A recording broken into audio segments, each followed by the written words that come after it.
Mga palangga, gagawa tayo ng salad, no?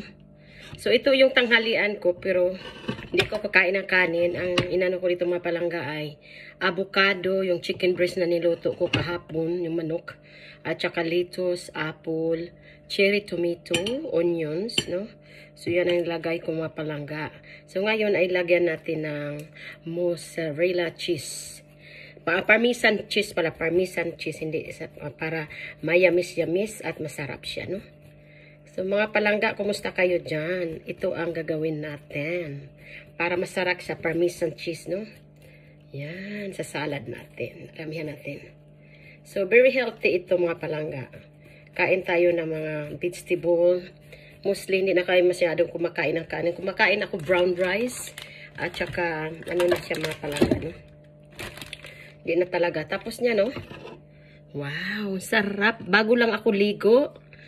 Kaano lang namin mga palangga. Katapos lang namin nag-fence doon. Naglagay kami ng trellis ng aking husband. So, thank you para sa kanya, no? So, yan mga palangga. Oh, sarap yan.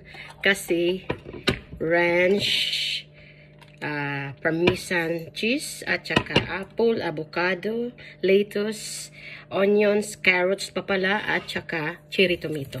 So, lalagyan na natin ng bunggang-bunggang ranch na ito. Ay, which, dali lang sa amin ang ranch, guys. Oh, ilang, ano lang ito, nagbili ang asawa ko. Wala na naman. Kasi, ano, mga palangga, no? Sayan. Sarap. Pwede na yan. Kasi sa baba, kasi wala pang ano. So, yan mga palangga, pwede na yan, no? Thank you for watching. Follow for more, like, and share. So, bye. Take care. I love you all. And don't forget to share our mga video para marami pang matutong mga nanay na hindi marunong magluto. Kasi lahat ng aking video ay mga palangga. Invented recipe.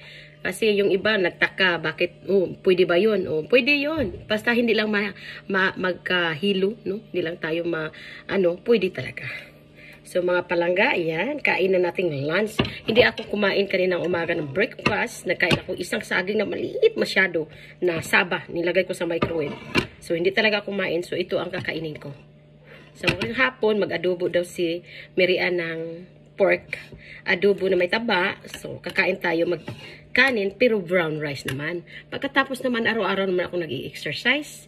No? Almost 1 hour, 45 minutes, 30 minutes kung pagod na talaga. So, walang problema. Kakain ka, pwede ka magkain. No? Basta hindi bawal. Basta mag-exercise para maano yung sugar natin. Hindi magpundo sa ating katawan. So, thank you, and God bless. Paki-share ating video.